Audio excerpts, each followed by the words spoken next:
né, que é perto do Equador, se você escutar. Não, acho que foi antes ainda, professor. Foi Dos intrínseco. intrínsecos. Tá. Então, aqui os fatores intrínsecos, né? Então, eu falei bastante para o além. Né, tem famílias com fatores hereditários, assim, que os pacientes vêm dizendo, né? Ah, minha prima, minha tia, meu tio tiveram litíase, né? Os fatores metabólicos, por exemplo, eu estava falando dos pacientes com cálculo de ácido úrico, né, com gota, vamos dizer, a gente sempre aprendeu por opinião de expert, e a gente sabe que o nível de evidência de opinião de expert é lá embaixo, né, o grau de recomendação, mas a gente sempre aprendeu, corta a proteína, né, diminui a proteína animal, vegetal desse paciente para ter menos cálculo. Mas teve um estudo randomizado de dieta da Harvard, que a Harvard sempre foi, a princípio, a favor de uma dieta com menos gordura, com uma dieta com menos proteínas. E daí, nesse estudo, justamente no braço que teve menos proteína, que o paciente comeu mais carboidrato, ele deixou a urina dele mais ácida, assim, e daí ele formou mais pedras, por exemplo. Tá todo mundo aí ainda? Eu tô junto? Oi? Sim, professor. Sim, estamos aqui, sim. Não tô mais junto? Alô? Tô indo. Tá cortando a minha ligação, a minha fala? Tá um pouquinho sim, agora deu uma Tá, cortadinha. eu vou tentar ligar direto no meu celular aqui.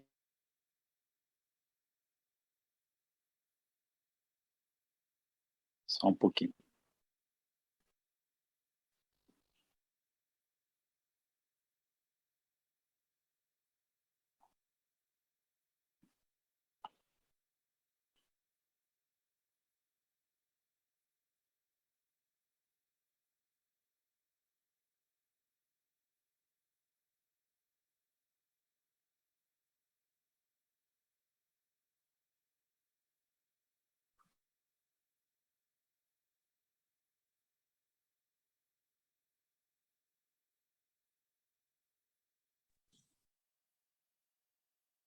Olá?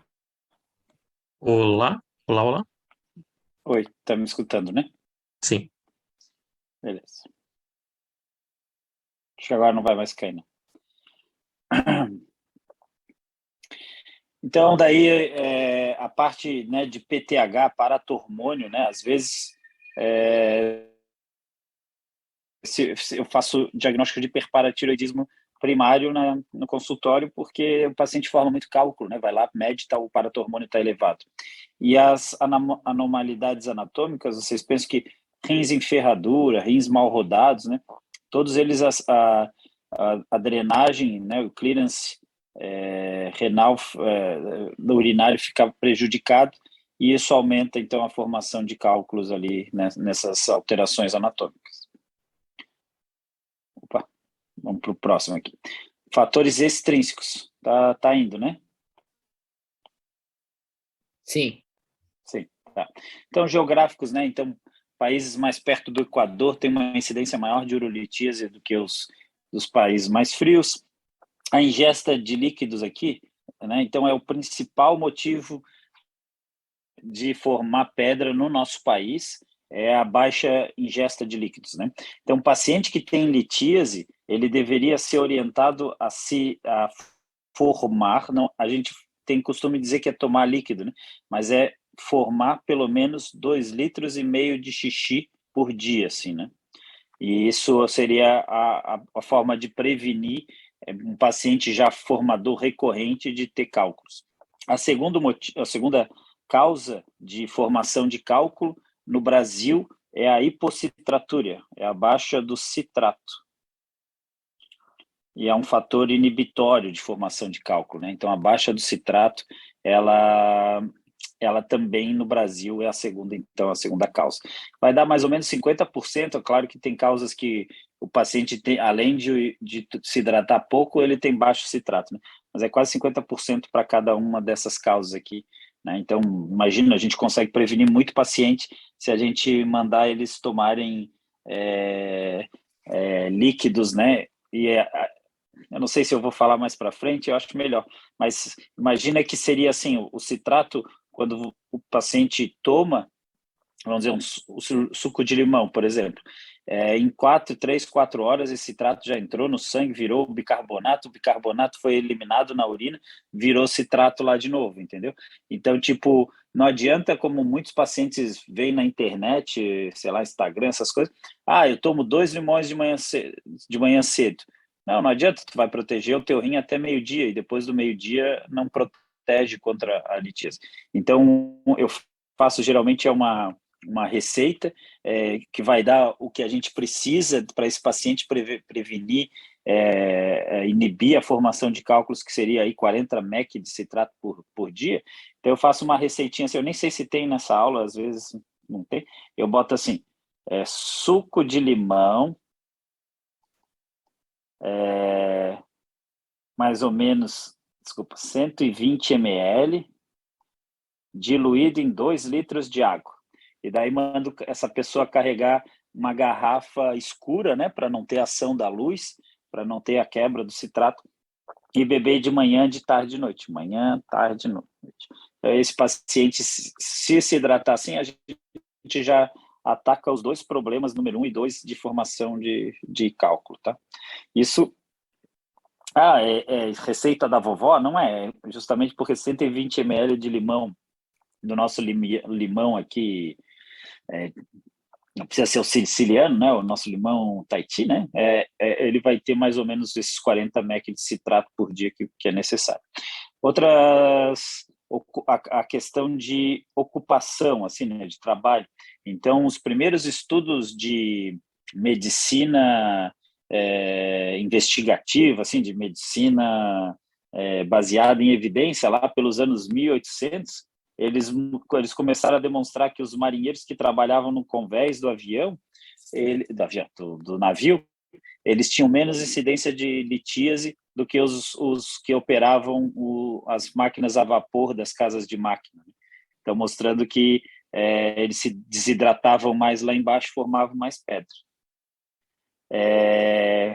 A questão de sedentarismo, né, vai naquilo que eu estava falando de obesidade, síndrome metabólica, morte precoce, tudo isso tem relação com urolitíase. E o uso de medicamentos ali, então vocês veem aqui, ó, a vitamina C, vitamina D, que deve estar aqui embaixo, eu só não consigo assinalar porque tem a barrinha aqui do furosemida, né? Então, as vitaminas, às vezes os pacientes pensam, vou tomar polivitamínico com zinco e não sei mais o que, e magnésio, né? E, na verdade, tudo isso pode aumentar a formação de pedras. A furosemida é um diurético, e mesmo sendo um diurético, por ser um diurético de alça, ele aumenta a calciúria, né? E vai aumentar também a formação de pedras. Antibióticos aqui, vários, né? Destacar aqui só esse aqui, ó, que eu estou circulando em roxo, que é o idinavir, né? Que são os inibidores de proteases, né, que o indinavir é o mais antigo, mais clássico, que geralmente os pacientes com HIV usam, né, e ele tem essa particularidade quando a gente for falar de diagnóstico, os inibidores da protease têm uma particularidade lá, a gente vai ver mais adiante. Esse slide a gente vai passar bem rapidinho, assim, é um equilíbrio, né, estou desenhando tipo que seria uma balança ali assim, entre fatores inibitórios com fatores promotores. A urina de todo mundo aqui é super saturada, a gente não forma pedra todo mundo, porque a gente tem esses fatores inibitórios, e o principal fator inibitório que a gente tem é o citrato. Estou falando com vocês ainda? Sim, professor. Beleza, valeu. Vamos lá.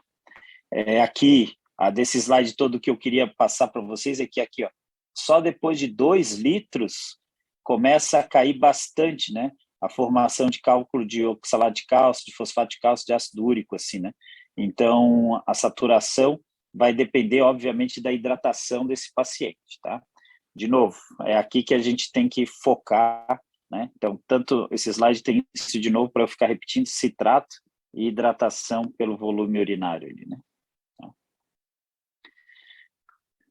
Se a gente vai passar, vai deixar para nefro. Aqui, né, só para qualquer...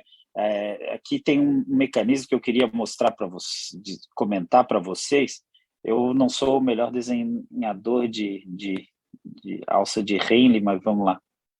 Faz de conta que isso aqui é uma alça de Henle, assim, né? Acho que é mais ou menos assim, né? E daí aqui vai para cá, assim. Então, e aqui, vamos dizer, em preto, seria a papila renal, assim, né? Então, daqui para cá, o urologista está proibido de aprender alguma coisa, só daqui para cá. Aí aqui é domínio da urologia. Brincando. Mas, assim, o que acontece? O cálculo que a gente pensa que vai se formar é aquele cálculo, é livre aqui, né? É o roxinho lá de baixo que eu estou pintando. Então, vai ter depósito de solutos e vai formar um cálculo. Essa formação é a terceira mais comum. Na verdade, o cálculo ele forma como se fosse uma placa tectônica, assim, uma placa embaixo da água, e ele vai tendo depósito aqui, vai saindo da alça, né?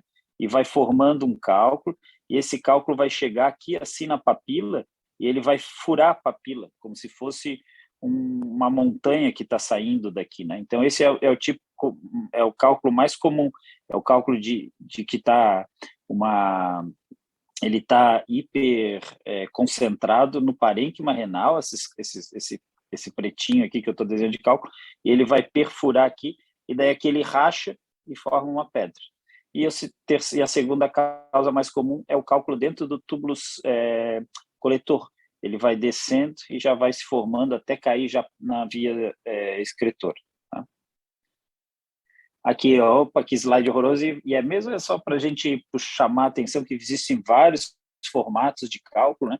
O endourologista que se dedica a isso deveria, só de olhar, saber qual a formação provável da pedra. Assim.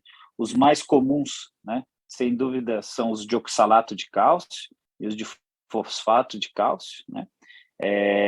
Os relacionados à infecção são esses cálculos aqui de estruvita, né? Então, fosfato amoníaco magnesiano, né? São geralmente relacionados a bactérias produtoras de beta-lactamase. É isso. Cálculos coraliformes aqui, por exemplo, essa imagem aqui que eu estou pintando de lilás, aqui é um cálculo coraliforme completo, ele só foi quebrando. Se ele fosse só o que eu estou marcando em verde aqui, seria um cálculo coraliforme dito incompleto, porque ele pega a pelve renal e pega um cálice, que seria o cálice inferior aqui. Tá? É isso, vamos passar para frente. Essa tabelinha aqui, se vocês quiserem ter, é assim, né? Aqui é antigo, é um exame antigo, que é o raio-x, mas aqui diz, né, transparente, os cálculos são transparentes ao raio-x. Acho que em 2022 vocês não vão quase pedir raio-x para ver litíase, vocês vão pedir, na verdade, uma tomografia. E se pedir tomografia, o cálculo de oxalato de cálcio aparece, o cálculo de infecção, que é o fosfato amoníaco magnesiano de estruvita, aparece, o de ácido úrico, que ele é radiotransparente no raio-x, ele aparece na tomografia, fosfato de cálcio aparece na tomografia, cistina aparece na tomografia, o único que não aparece é os inibidores de protease que eu falei para vocês. Então, assim, como que a gente vai é só perguntar para o paciente, né, se vocês vão fazer uma tomografia num paciente com cólica renoureteral, pergunta se ele usa alguma medicação né, se ele tem HIV ou se ele usa alguma medicação de coisa. Se não, todas essas outras opções aqui de cima, né, vocês podem solicitar tomografia sem contraste. Né? A única situação de pedir uma tomografia para cólica renoureteral com contraste seriam em pacientes com HIV. A incidência aqui, agora, né, só voltando os oxalatos, só reforçando, né, oxalato de cálcio são os mais prevalentes, né, daí depois fosfato de cálcio, daí depois aí, mais perto dos 5% aqui ácido úrico, enfim, e de infecção aqui. Né. Uma coisa assim relacionada. A infecção sempre tá bem riscado. A infecção sempre vai ter um pH alcalino, né? Então, olha o pH do parcial de urina, né? Se ele tiver acima de 7, 7,5, é mais provável que essa paciente tenha uma infecção, né? É muito difícil num pH, por exemplo, de 5, que tenha bactéria resistente ali a essa acidez urinária. Aqui, eu acho que a gente só vai, né, comentar aqui de novo, infecção, né, os distruvita, ácido úrico, né? Então, lembrar que ácido úrico vai ser mais comum em quem? No paciente que é obeso, no paciente diabético, no paciente com HPB. A gente viu que HPB é mais comum em pacientes com síndrome metabólica, né? É isso. Os outros nomes eu não vou passar para vocês, que nem os residentes guardam. Esse slide aqui é só para, de novo, relembrar, né? Que os dois principais inimigos lá né, para formar a urolitíase é a baixa hidratação e a hipocitratura. Aqui mostrando só que um cálculo pode ter cálcio elevado ou não, né? E mesmo assim tem todas essas possibilidades aqui de causa de formação de cálculo com cálcio elevado ou sem cálcio elevado. Aqui tem um videozinho mostrando um cálculo que eu consigo resolver, por exemplo, num sistema público sem equipamentos, né? É um cálculo chegando no meato uretral externo e não precisa de uma ureteroscopia, né? É só bater ali esse cálculo que estava obstruindo o rim, ó. Eu vou com a própria câmera ali, eu vou mexendo assim, pronto. É um cálculo que demoraria mais alguns dias para ser eliminado, o paciente estava com infecção, então só de fazer assim o paciente teve sorte, saiu lá do meato, ó, caiu ali na bexiga e pronto, agora é só remover ele. Esse aqui que é o meato uretral externo, ureteral, desculpa, meato ureteral, já agora né, sem a obstrução. Estou com vocês aí? Sim. Beleza. Aqui a gente vai passar. Agora vamos ficar um pouquinho nesse slide aqui, né? Então, eu falei que a síndrome dolorosa, a cólica renoureteral, ela é mais comum em homens jovens, assim, né, de 30 a 50 anos, mas ela é mais prevalente e ela é mais assintomática em homens idosos, assim, né? Não nesses magrinhos aí que ganharam no prêmio Nobel, mas no gordinho, né? Existe mais cálculos com achado em exames de abdômen do que realmente com significância clínica, assim. A cólica renoureteral, a gente vai ver nos próximos slides, a gente tem que aliviar essa dor, né? Como que a gente alivia? Eu vou tentar desenhar aqui. Vamos dizer que aqui está o rim do paciente, está descendo aqui o ureter, e em azul é a pedra. Vamos dizer que entrou uma pedra ali e está no ureter proximal desse paciente. Por que esse paciente tem dor? É por espasmo do ureter? Não. Se a gente for botar lá num gráfico, por exemplo, antes a peristalse do ureter era assim, e na hora da cólica ela está tendo espasmos. Não é isso. Tá? Ela causa dor, porque quando aumenta a pressão intrapiélica, aqui eu vou pintar de verde, quando aumenta essa pressão a montante do cálculo, as células do urotélio aqui, elas recebem menos oxigênio e inflamam, né? Elas liberam fatores induzidos por hipóxia ali e começam a ter leucotriene, tromboxane, enfim, e elas estão inflamadas. E quando volta a ter, mais ou menos a cada 2, 5, 10 minutos, uma peristalse normal do ureter, que essa peristalse leva a urina do rim até a bexiga, né? O paciente sente uma dor enfacada, então. É a mesma coisa para fazer uma analogia, você leva um chute na perna, lá, né? A tua tíbia tem o periósteo inflama, está caminhando para lá e para cá e não está doendo às vezes. E daí, a hora que bota o dedo no local da batida, que dói. Então, aqui está inflamado e é por isso que dói. Então, dá um antiespasmódico, tipo Buscopan, pode falar. Quer falar alguma coisa? Então, dá um antiespasmódico tipo Buscopan, né, que é a iosina, escopolamina, não se faz isso desde a década de 90, né? Desde que a medicina de evidência foi melhorando, os seus estudos randomizados e tal, se viu que Buscopan ele não alivia cólica renal-lateral. Então, a gente vê muito paciente que volta na emergência um dia depois, sei lá, 10, 12 horas depois, dizendo, é dor intratável, tem que operar esse paciente. Na verdade, às vezes a dor está mal tratada, vamos dizer assim, né? Ela está tratada com Buscopan composto, daí o Buscopan não faz efeito nenhum, o Iosina não faz efeito, mas a dipirona lá do Buscopan composto alivia a dor levemente. Então, a gente não dá Buscopan. O que a gente tem hoje de primeira linha para aliviar a cólica renal-lateral? São os anti-inflamatórios não esteroidais, né? Em meta-análise, tudo o que for, em diretrizes de tratamento, AN é um claro vencedor aqui, né?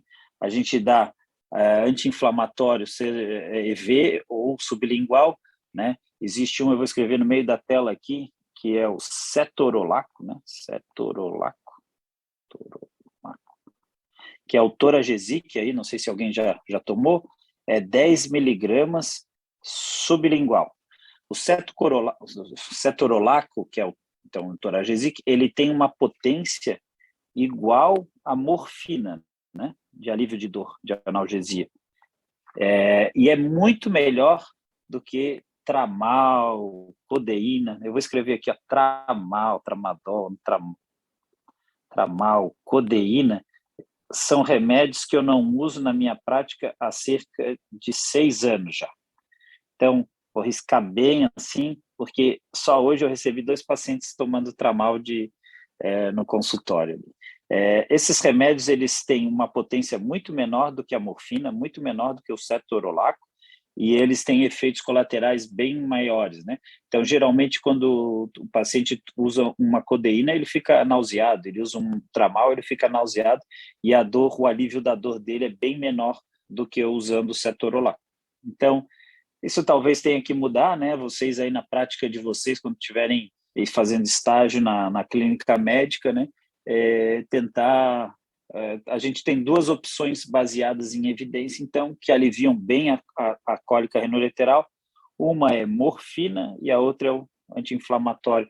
Pode ser o cetorolaco, não tem, bota cetoprofeno, que é o que tem no sistema público aqui na região. Mas para casa, esse paciente pode levar um cetorolaco sublingual, que ele vai ter bastante controle dessa dor dele. Se vocês quiserem interromper e falar alguma coisa, estou à disposição. Professor, bem rapidinho, sobre o Buscopan, por que ele não ajuda? Porque diminuiria essa contração, né, que está fazendo essa dor nesse tecido isquemiado. Então, ele na verdade, essa peristalse, ela continua, né? Ela tem, entre aspas, um marca-passo, assim, né, no rim. Então, uma peristalse normal continua a existir, não existe nenhum espasmo. O ureter não está contraindo mais do que, nem de maior intensidade, nem com maior frequência ali, né? O que se tem, assim, olhando vamos dizer, lá no rodapé do livro, assim, né? Então, nas primeiras 2 horas da cólica, aparentemente existe uma amplitude maior de pressão intrapiélica, mas se eu falar isso, é capaz de dar munição para quem eu não quero, que é a munição do Buscopan, assim, né? Então, geralmente em 2 horas o paciente começa com essa dor e, assim, até hoje com carro rápido, o cara consegue sair do trabalho e em 2 horas já ser medicado, ou antes disso, né? Mas não está em nenhum estudo randomizado atual, meta-análise, diretriz de recomendação usar Buscopan. Isso está na cabeça aí do pessoal que foi aprendendo, vamos dizer, de orelhada, né? Não, eu sei que dá certo, é a minha prática clínica, eu tenho certeza que dá certo. O que acontece, já que eu falei que 2 horas teria, na teoria, porque isso são estudos de in vitro, né, com bichos, com rins, com receptores colocados percutâneo em animais, assim, após 6 horas, a própria dor começa a diminuir. Ela diminui porque a taxa de filtração glomerular desse rim aqui, depois de 4 a 6 horas, começa a cair. então produz menos urina ali e dá menos dor. E daí tem muito paciente que fica, vamos dizer, aguardando um atendimento lá fora na emergência, e quando entra é dado o Buscopan composto na veia, e quando ele é reavaliado, porque o médico não fica ali olhando ele, passou as 6 horas e ele já tem um alívio da dor naturalmente depois de 6 horas, justamente porque não tem tanta coluna de urina ali pressionando o cálculo para ir embora. Tá bom? Perfeito, professor. Sobre o citrato, tem relação essa proteção na mudança do pH que ele faz ou é a molécula do citrato em si? Daí tu tá me sacaneando, mas eu acho que é a molécula, sim. Desculpa, o pH também muda. O pH, ele fica mais básico, assim, né? A gente dá, por exemplo, o litocite, que é o citrato de potássio comprimido aqui no Brasil é de 10 mEq, a gente dá 3 comprimidos por dia e ele vai mudar o pH, sim. Tá certo, obrigado, A gente professor. só não gosta de dar citrato para pacientes que têm infecção urinária, né? Porque daí vai realmente aumentar, vai diminuir a defesa do organismo contra, geralmente de mulheres, né? Para infecção, né? Principalmente em cálculos coraliformes, né? De Struvita lá em cima. Se não, Professor, eu citrato... também. Sobre a questão Deixa eu de pessoas... só... Desculpa, sim. Deixa eu só terminar ali. Então, vamos dizer assim, se tiver 7... existe uma árvore, vamos dizer, de tratamentos para litíase, dessas 7, numas 5, a gente está ajudando dando citrato, uma a gente não ajuda, e na infecção a gente estaria atrapalhando porque a gente diminui a acidez da urina. Tá?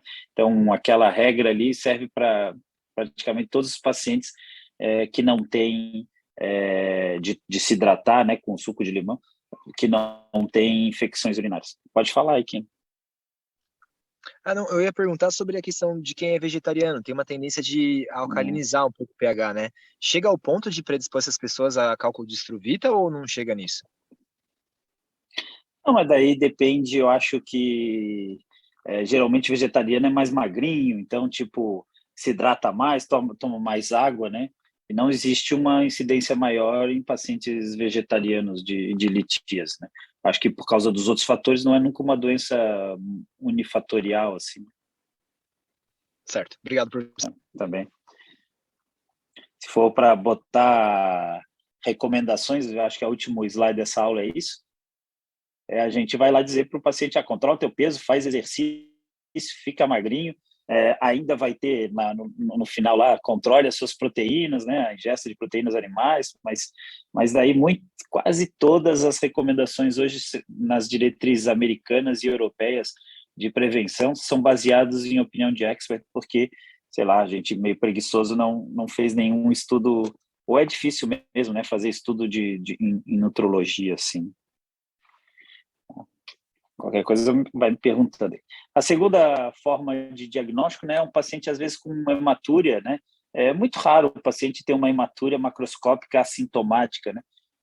Esses pacientes eles podem ter hematúria, por exemplo, e estarem, vou tentar desenhar uma bexiga aqui no nosso desenho, e o cálculo, então, agora é um cálculo branco, vamos dizer, ele está chegando lá na parede da intramural da bexiga, e esse cálculo geralmente vai estar provocando LUTs, né? Então, eventualmente, só para vocês estarem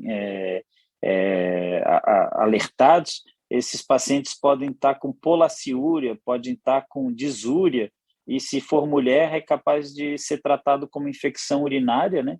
E, na verdade, é um cálculo chegando na bexiga, assim, tá? ITU, né? Então, o paciente pode entrar no hospital com uma pielonefrite complicada, então, vamos dizer, lá em cima está tudo cheio de pus, assim, né? Uma pionefrose, né? Os LUTs ali eu já falei, e o paciente assintomático geralmente é esse paciente aqui idoso. Tá? Doenças policísticas, né? Também, né? Doenças com anormalidades anatômicas, como eu falei, vão aumentar a chance de formar pedra. Esse slide aqui está todo assim, sujo, mas eu preciso que vocês me acompanhem. Assim. O que é investigação metabólica? Por consensos, assim, diretrizes, A gente deveria solicitar investigação metabólica para todas as pessoas que têm menos de 25 anos e formaram pedras, para todas as pessoas que têm doença recorrente, que é mais, desculpa, recorrente, que é mais de 65%, e todas as pessoas que desejam saber por que estão formando pedra. Essa gama aqui dá 95% dos pacientes, tá? Então, na verdade, né, tá aqui, ó, interesse em achar, né, enfim, 95, 96% dos pacientes, eles querem saber o porquê que eles formam essas pedras. Então, nas diretrizes atuais, a gente deveria, que nem sabe prescrever, sei lá, algum remédio para melhorar os LUTs de HPB do paciente, a gente deveria saber que, né, ainda mais no sistema público, que eu já disse que gasta tanto, né, aqui está falando de milhões, né, por paciente, enfim, por cada 1.000 pacientes, a gente deveria saber essa investigação metabólica meio que de rotina. Quando vocês passavam quando os alunos do Unisul passavam comigo na 11ª, a gente, né, tinha isso no celular, nos WhatsApps, assim, né? Então, a gente vai pedir uma urina de 24 horas, né? E essa urina de 24 horas vai ser aferido volume. Se o paciente estiver urinando menos do que 2,5 litros, ele está aumentando a chance dele de ter recorrência. A gente vai pedir creatinina, dependendo, porque tem paciente malandro, né, vamos dizer, que diz assim, fiz toda a coleta, daí vai lá, tem 750 ml, a gente vê a creatinina dele lá, está bem baixinha, né? A creatinina é um valor praticamente inalterado num paciente aí de, né, vamos dizer, um homem de 70 quilos, né, a gente sabe quanto que tem que sair a creatinina. O citrato, né, como eu falei para vocês ali, é muito importante, porque se ele estiver abaixo de 300, esse paciente está aumentando a chance de formar pedra. E daí vai ter a hipercalciúria, que é comum, e a hiperoxalúria, que é menos comum, assim, né? E se o ácido urinário estiver elevado também. Então, a gente pede esses parâmetros de urina de 24 horas. Outra coisa que raramente é feito no Brasil, assim, né? Não é nem no SUS, mas é no Brasil, é a cristalografia, né, que é a análise do cálculo. Ela é recomendada para todo paciente que eliminou a pedra. Então, geralmente, a gente tem aquele nojinho quando o paciente... Às vezes, esses pacientes trazem num guardanapo a pedra, assim, né? A gente fica, não, joga isso fora. Na verdade, se eles puderem fazer análise do cálculo, isso é uma recomendação presente nas diretrizes, né?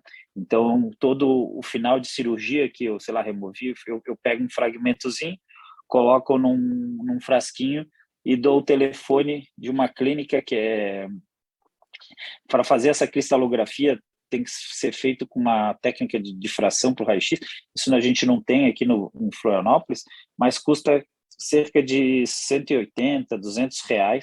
Esses pacientes mandam por SEDEX para o Rio, lá para uma nefro, e na verdade só tem 3 lugares no Brasil que estão fazendo essa análise de cálculo, mas ela custa uns R$200, e a colega nefrologista só faz isso, e ela ainda dá algumas dicas de ingesta, de alimentação, enfim, de dieta para esses pacientes. Mas o que a gente tem que pedir é lembrar de pedir essa urina de 24 horas, cálcio urinário, ácido úrico urinário, paratormônio aqui, se não quiser pedir imediato. Se o cálcio estiver elevado, vai ter que pedir o paratormônio. Eu já peço paratormônio para todo mundo para até fazer o diagnóstico de hiperpara aí, que é uma doença relativamente frequente, né, nos pacientes formadores de pedra, tá? É isso, vamos para a próxima. Como que se faz o diagnóstico, né? Hoje, o exame que vocês têm que pedir é tomografia sem contraste de baixa dose, né? Por que ele tem que ser sem contraste? A gente já viu que os únicos cálculos que não aparecem são os cálculos de inibidor de protease. Existe um outro tipo de cálculo que não aparece, mas ele é tão infrequente, só vou desenhar aqui. Sabe aquelas luminárias psicodélicas que a gente vira e tem umas bolhas assim, né? Elas começam a descer como se fossem umas coisas amórficas, assim, umas gelatinas internas, assim.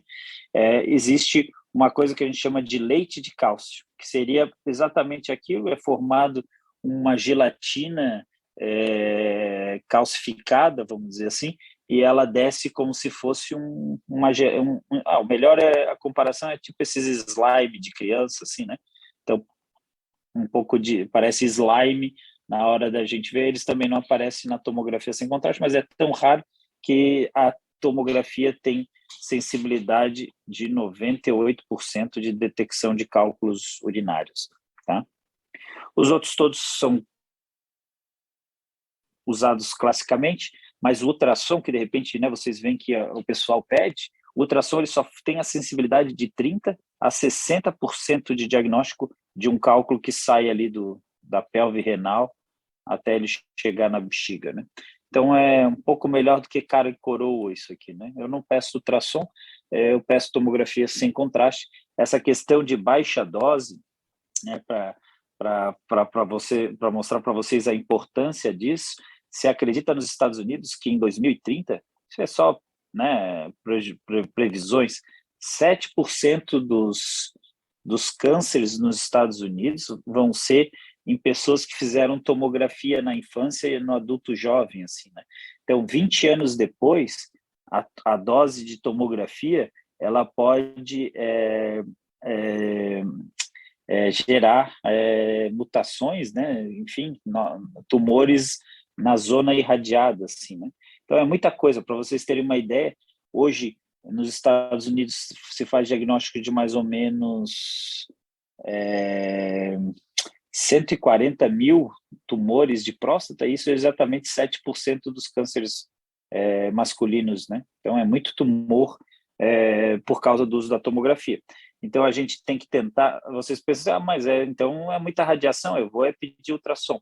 Mas se tem um momento, principalmente, né, no nosso sistema público que merece fazer uma tomografia, e por isso que tem que ser de baixa dose, porque quando não é baixa dose, o paciente recebe mais ou menos 35 a 45 milisievert. Esse milisievert, para a gente como profissional de saúde que lida com radiologia, a gente recebe o dosímetro nosso lá que bota no peito, vamos dizer, a gente pode ganhar no máximo 50 milisievert em 2 anos pela lei brasileira. Então, vocês imaginam, cada paciente que entra para fazer um exame de abdômen e pelve com contraste, né, que entra e sai, entra e sai, entra e sai, ele vai receber mais ou menos o que a gente pode receber em 2 anos de radiação. É muita radiação. Então, se vocês pedindo de baixa dose, essa dose ela diminui para 3 a 6 milisievert. Então, imagina um paciente, ao invés de fazer uma tomografia, ele pode fazer 10 tomografias na vida, que ele não recebe a radiação que ele precisa. Aí vocês, alguns de vocês, sem dúvida, vai ser residente de rádio, quem sabe a gente consegue mudar aqui no nosso meio essa preocupação, né? Com tomografias de baixa dose. A baixa dose traz algum inconveniente? Bem, ela só não vai ter a mesma definição de imagem que uma de alta dose, né? Então, a gente não está preocupado em ver a borda do fígado, a borda do pâncreas, a borda do rim, a gente quer ver pedra, né? Então, se ela vier uma tomografia de baixa dose, o paciente entra na máquina, sai rápido, programa a máquina para liberar menos radiação. Essa é a rotina, deveria ser a rotina em todo quanto é lugar que recebe pacientes aí com cólica para investigação. Sensibilidade aqui que eu botei é que se fizer raio-x, né, que é a imagem de cima, associada a um ultrassom, e o ultrassom ali ele está mostrando um cálculo típico, né, que é uma área hiperecóica com uma sombra acústica aqui preta, né, dá para ver a sombra acústica. E aqui então é o sistema coletor, e daí aqui a pedra e aqui a sombra acústica dele, né? E lá em cima então é um cálculo no terço proximal, isso se chama uma orografia excretora, porque se vocês forem ver ali, está saindo contraste ali, nessa primeira parte aqui do rim direito está obstruído e na parte do rim esquerdo tem um pouquinho de contraste ali descendo. Então, o exame que a gente pede é essa daqui, tomografia, né? Pode ser assim, microcálculos, e esses microcálculos, às vezes, existe dificuldade para saber se isso são calcificações intraparenquimatosas, né? nefrocalcinose, por exemplo, que é relacionada à necrose tubular aguda, é relacionada à urina ácida, ou se são realmente cálculos no sistema coletor. Esse cálculo aqui que eu estou assinalando em lilás é um cálculo já no terço proximal do ureter obstrutivo, né? Dá para ver que tem dilatação aqui do sistema coletor, né? No cálculo aqui que eu vou assinalar de vermelho, tem uma uretrite, né? Então, ureterite, desculpa, que é o ureter está inflamado, e aqui uma lesão feia aqui, que é uma pionefrose, uma inflamação, né? Esse rim está purulento, está todo edemaciado aqui ao redor do rim, e o que é mais grave, né? Um paciente já provavelmente com uma doença litiásica avançada, que não tem nem mais rim aqui do outro lado, né? Então ele foi nefrectomizado à direita, já deve ter sido feita uma cirurgia percutânea. A cirurgia percutânea, a gente vai ver, é um trajeto que se faz até o rim. Por que já deve ter sido feito? Porque alguém perdeu um cálculo aqui, ó, no reto peritônio, que não tem importância significativa nenhuma, né, para a vida desse paciente. Mas é um cálculo que já está ali no reto peritônio. Vocês estão me escutando ainda? Sim, professor. Tá, obrigado. Então, aqui, né, eu falei de 30 a 40, então a exposição média de uma tomografia, né? Então, que isso aumenta. Tem vários aí fatores do porquê, e se a gente pudesse diminuir, então, para a dose, a gente diminuiria todos esses danos de DNA, de reparo de DNA que a gente poderia ter. Voltando lá para a cólica, né, a gente pode dar anti-inflamatório com ou sem opioide, né, ou só opioide, enfim, mas a gente já viu que o anti-inflamatório seria o que é mais recomendado atualmente. O uso de diuréticos tiazídicos, tipo hidroclorotiazida, para um paciente que elimina muito cálcio na urina, né, tem uma hipercalciúria, a gente pode pensar em dar um diurético tiazídico, 25 miligramas de hidroclorotiazida todo dia, mesmo paciente não hipertenso, né? Pode-se dissolver o cálculo como usando o citrato de potássio, né? Então, litocite, às vezes, tem cálculos que simplesmente somem depois de 1-2 meses, a gente alcalinizando a urina quando ele é de ácido úrico e de cistina, ou de cistina puros, assim, né? Aqui está escrito em vermelho, tratamento expulsivo com alfa-bloqueador e anti-inflamatório, porque a gente usava esse tratamento expulsivo de 2004 até, vou botar aqui 2017, 2018, mas entre 2013 e 2018 saíram 4 estudos randomizados, clinical trial, né? Estudos clínicos randomizados, que mostraram que o tratamento expulsivo não abreviava o tempo de eliminação do cálculo. É uma coisa que provavelmente também quem faz plantão de emergência, né, já viu muito paciente sair com doxazosina ou com tansulosina para cólica renoureteral. Hoje, assim, é uma prática clínica não mais baseada em evidência, né? Tanto que muitas palestras colocam tipo uma placa de uma lápide, né, que isso está morto, né, que não se faz mais terapia medicamentosa expulsiva para cálculos ureterais. Intercursos sexuais e atividades divertidas, então, eu tenho pacientes que compram na Amazon, enfim, ficar dormindo na posição do Batman, porque daí o cálculo, vamos dizer, que está aqui embaixo, quando tu está de cabeça para baixo, ele teria uma tendência a sair e para descer, né, por exemplo. Atividades divertidas, sexo, pular no pula-pula, assim, né, isso também diz que relaxaria o ureter e eliminaria mais rapidamente o cálculo, assim, né? Tem recomendação para isso. Então, litripsia extracorpórea, a gente faz, e depende muito da localização que se está, né? Por exemplo, na Europa se faz muita LEOC, né? No Brasil, nos Estados Unidos, faz muito pouco, assim, né? Mais de 70% dos cálculos na Europa são tratados com litotripsia extracorpórea, porque é mais barato e eles têm máquinas tops, vamos dizer, né? Essas máquinas de litripsia são produzidas basicamente na Alemanha, e enquanto que cirurgias endoscópicas são muito mais lucrativas para o sistema, vamos dizer, para os hospitais e para os médicos, né? Do que litripsia extracorpórea, que não dá muito dinheiro, por exemplo. Então, às vezes, isso também influencia na escolha de tratamento. Aqui a gente só não vai passar, só para lembrar aqui, ó, a gente dá citrato, onde mais? Citrato. A gente dá citrato para praticamente todos os pacientes, tem pacientes que têm aplicativos hoje em dia, né? E a gente pede, então, para uma das orientações da sociedade, acho que europeia, americana, é tomar 3 litros de água, a europeia é fazer 2,5 litros de xixi, né? Então, eu diria para vocês que é mais melhor, é uma forma de prevenir mais, dizer assim, se a tua urina não está transparente, se a tua urina está amarelada, vai no banheiro e toma água, assim, né? Tá? Enfim, isso aqui. Tentar, aqui eu botei algumas medicações de novo relacionadas à informação.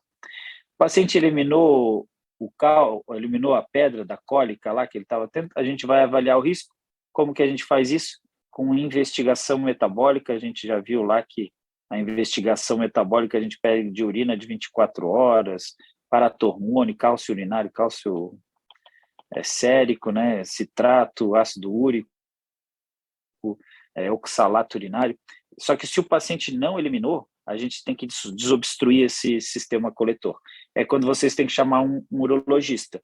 Daí seria dor intratável, mas como a gente viu com o anti-inflamatório ela fica bem tratada. Pacientes com infecção, né? Então pielonefrite complicada com cálculo obstrutivo.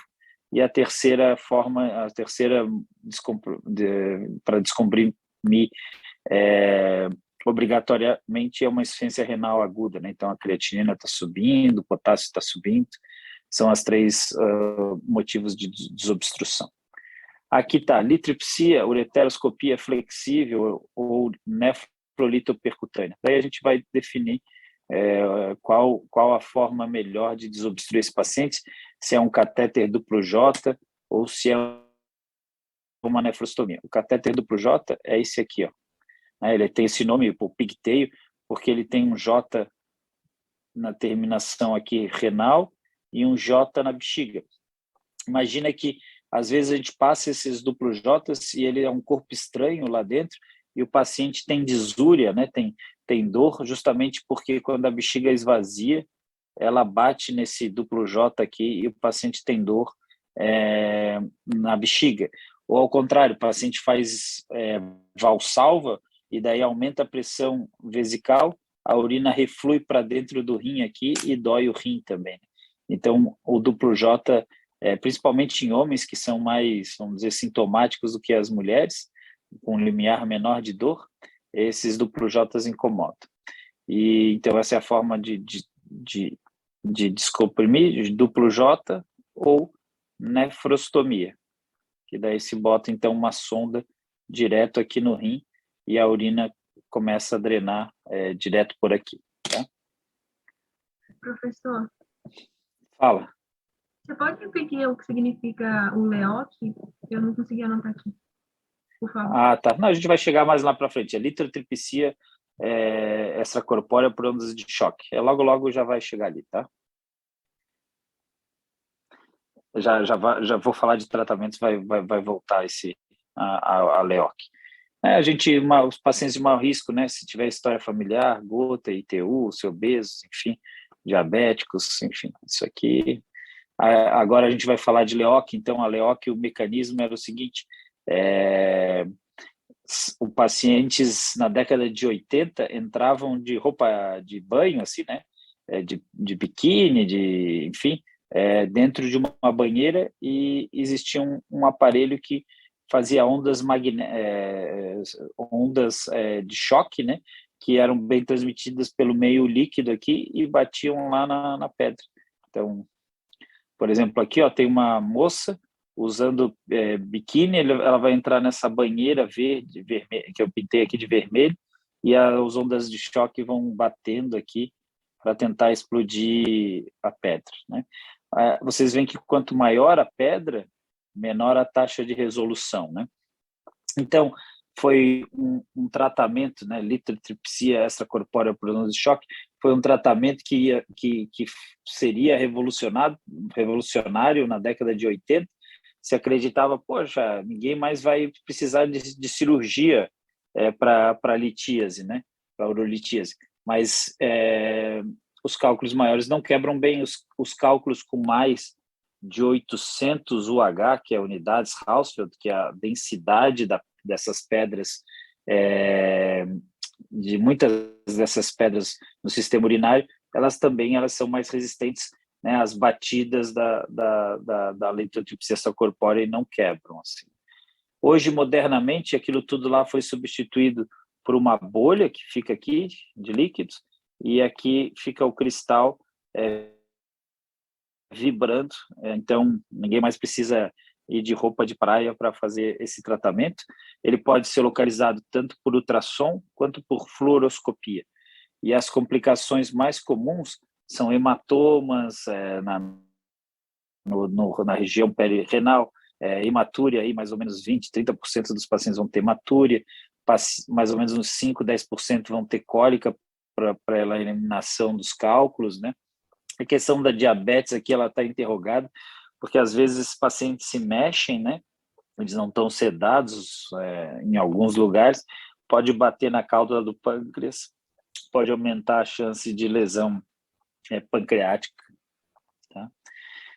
Steinstrass, né, do alemão, Strass, rua, Stein, pedra, então forma às vezes uma rua de pedras no ureter, como se fosse um rosário de reza, assim, né? Então, uma pedra atrás da outra, elas vão lá e se obstruem, e isso pode acontecer em cálculos maiores do que 1,5 cm, por exemplo.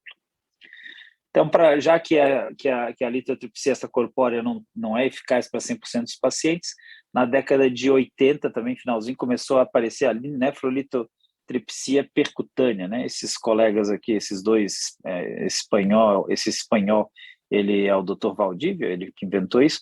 Isso aqui é um nefroscópio, então vai se dilatando, se funciona o rim, eu vou pintar ali em vermelho, se funciona o rim com uma agulha, daí se passa uma guia e vai se dilatando assim, ó, vai passando dilatadores mais grossos até formar um tubo, que é esse tubo branco aqui que eu assinalei agora, verde ali, que é o que permite que o nefroscópio entra e sai dele, né? Então, existe litripsores hoje, os mais eficazes são laser, existem os pneumáticos, ultrassônicos, que são mais história. Então, aqui vamos dizer, o que a gente tem hoje de mais moderno é usar ultrassom para localizar o cálice, funciona o cálice, funcionou aqui, vamos dizer, nesse caso não está usando, onde eu estou marcando azul agora, não está usando ultrassom, está usando uma radioscopia, se jogou contraste para dentro do rim, e daí funciona aqui o rim para ter acesso a essa pedra, né? Vai se dilatando, passando cada vez instrumentos mais calibrosos até entrar o nefroscópio, ele fragmentar a pedra com laser, com outro tipo de litotriptor, pega o cálculo, tira ele. Isso aqui é um horror, né? Não se faz isso, mas aqui foi feito 1, 2, 3, 4, 5, 6 punções. Geralmente a gente faz 1 ou 2 punções para retirar esses cálculos. Imagina que cada punção que se faz, existe a possibilidade de fazer um furo maior no rim, né? Mas com certeza um paciente com rim único, por exemplo, esse tipo de trauma aqui é muito menos importante do que fazer uma cirurgia como se fazia há um tempo atrás com cirurgia aberta, né? Então isso aqui foi uma grande evolução. Existe hoje ainda os cálculos acima de, vamos dizer assim, de 2 centímetros, eles são melhor tratados com nefrolitotripsia percutânea, assim, renais. Aqui tem um videozinho, a gente vai meio que passar rápido aí. estou falando com vocês há uma ideia, e o ultrassom está sendo puncionado o cálice aqui, né? Vai se fazer essas dilatações que eu falei para vocês, passar guia, mesma técnica de puncionar uma subclave, enfim, e daí vai se dilatando e vai se entrar ali com uma incisão de cerca de 1,5 centímetro, 2 centímetros, e vai ter acesso, então, ao rim através desse tubo, que chama tubo de Amplatz. Esse é o Silvio, meu colega. Isso aí é uma navegação dentro dos cálices renais. Só vou ali, ó, esse preto ali é a pedra, né? Um cálculo aí, talvez de oxalato de cálcio. A gente vai fragmentar ele e retirar, tá? Vou passar aqui. Então, a cirurgia que vocês mais vão ver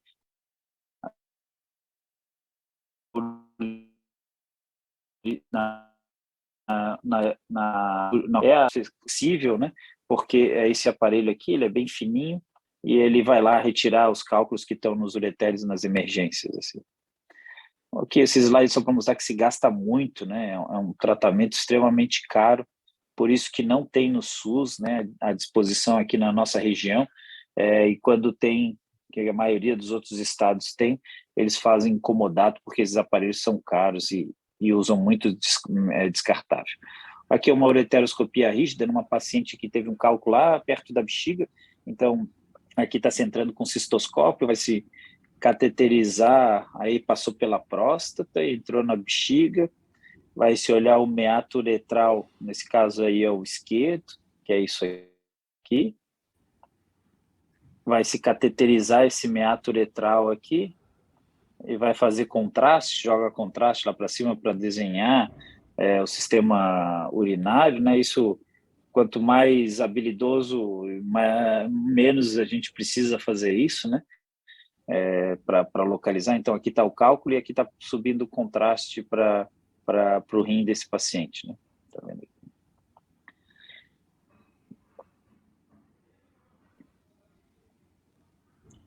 Aí está se passando a guia, você vai tirar o cistoscópio, passar um ureteroscópio, para esse ureteroscópio chegar até a pedra. Essa coisinha fininha e comprida é um ureteroscópio, então, semi-rígido, né? E isso aqui é um litotriptor balístico que vai dentro desse ureteroscópio para vibrar a pedra lá e quebrar a pedra. Enfim, só deixar passar aqui, né, vai se entrando lá, tá entrando pela uretra aqui, né? E vai entrar no ureter, vai visualizar a pedra e vai fragmentar a pedra aqui, tá? Vamos em frente. Uretero flexível, então, se aquele era um semirrígido, mais para cálculos inferiores, daí o uretero flexível são aparelhos muito fininhos, né, que eles têm a possibilidade de navegar com facilidade pelo sistema urinário. Isso aqui são as formas que a gente tem de fragmentar a pedra e retirar ou pulverizar, enfim. Aqui a gente vai passar. Daí aqui, pena que esse slide não arrumei ainda, mas aqui, ó, cálculos acima de 2 centímetros, a cirurgia percutânea provavelmente é a ideal. Se pode fazer a cirurgia retrógrada intrarenal, então subir com o ureteroscópio, mas provavelmente um ureteroscópio flexível com laser não vai conseguir quebrar tão bem ou rapidamente um cálculo acima de 2 centímetros. Cálculos menores, então, isso aqui são dados, né, europeus, aqui é Shockwave Lithotripsy, né, que seria a LEOC, lithotripsia extracorpórea, né, para cálculos menores, tá? Aqui as formas que daí vamos passar. Aqui é um estudo meu que é bem citado aí na literatura.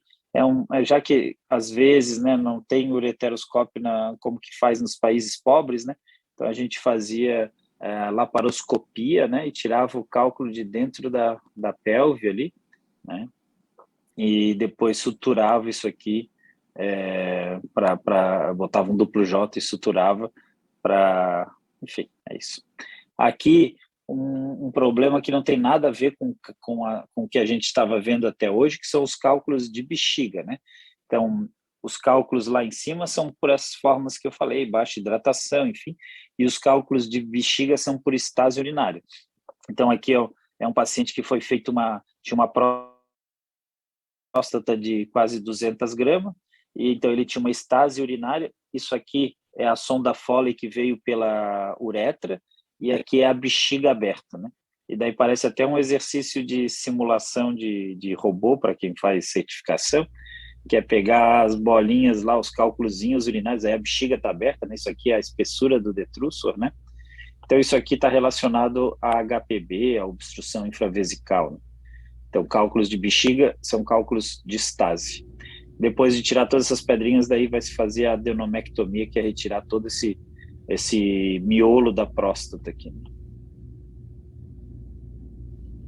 Enfim, vamos lá. Então, aqui uma cirurgia, né, uma próstata gigantesca aqui, de mais de 300 gramas, entrando para dentro da bexiga. O que eu estou pintando de verde aqui é o espaço que tem de urina dentro da bexiga, só isso aqui. E de azul aqui é o balonete, né? Então, é um paciente sondado, aqui está a sonda.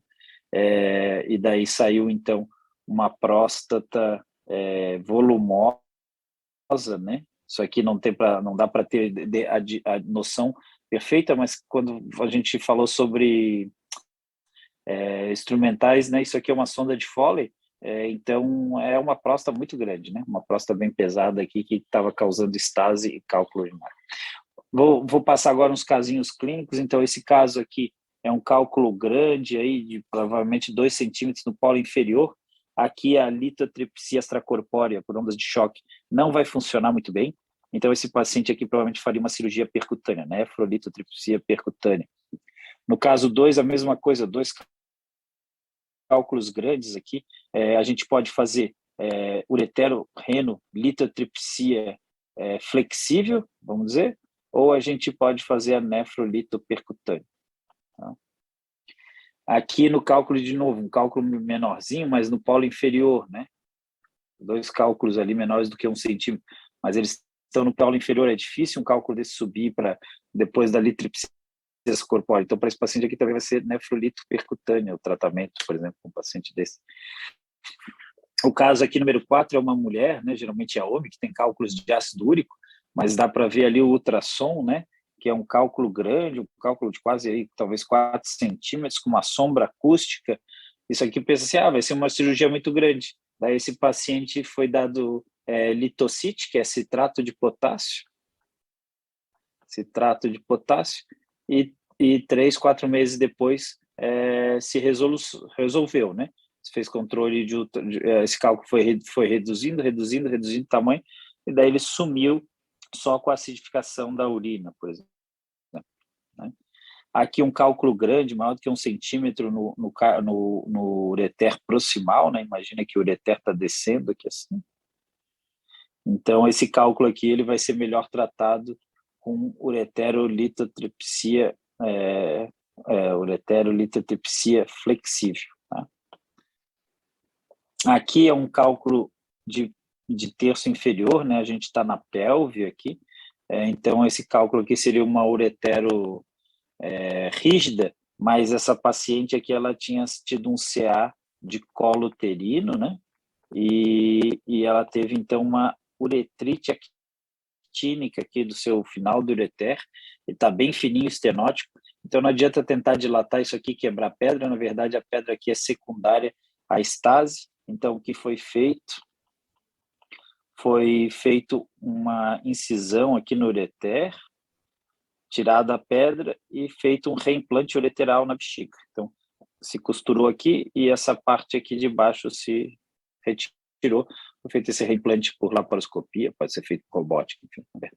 Aqui um caso, né, grave foi tentado fazer uma cirurgia anatrófica, que é uma cirurgia aberta, antiga, e infelizmente sangrou e foi feita uma nefrectomia.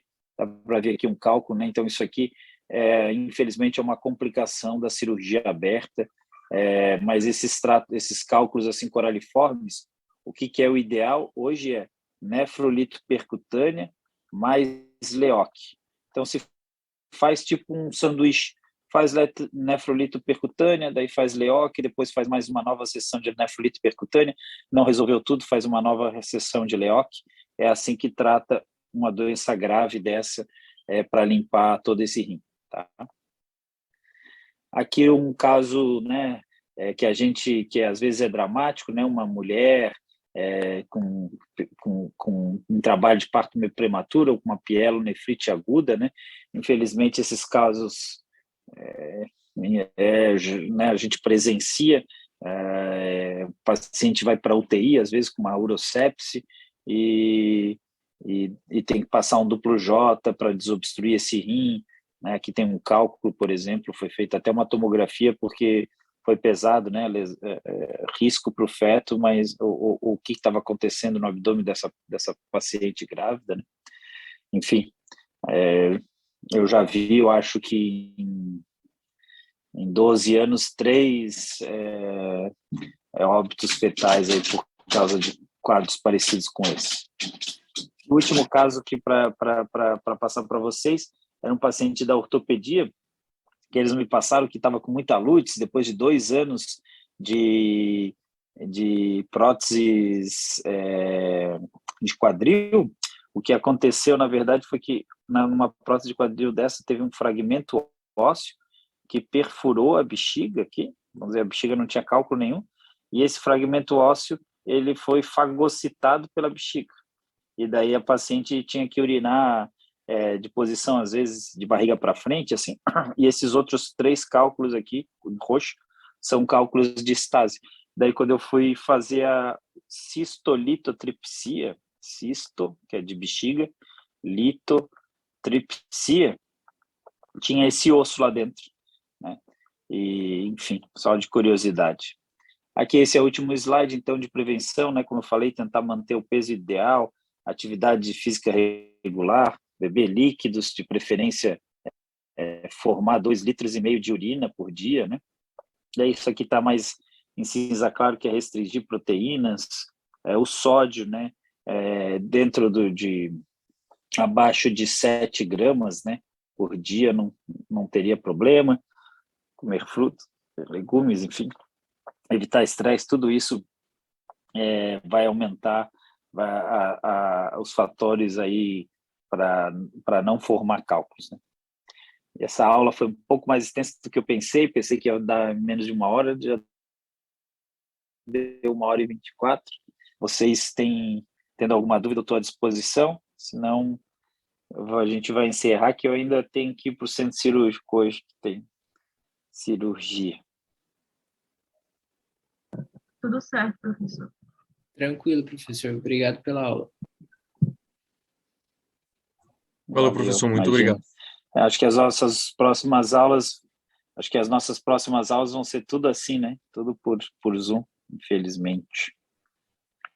Que as aulas com o Dr. Reginaldo e os seminários, daí vocês combinam com ele, né? Mas pelo que eu vi ali que os líderes passaram, vamos conversar agora de trauma geniturinário e de andrologia também pelo Zoom aí. Daí eu fico à disposição aí, se vocês não quiserem fazer no dia da aula, se quiserem fazer antes, é só me contactar ali no WhatsApp. Um abraço para vocês aí, boa noite. A aula está encerrada e vou ficar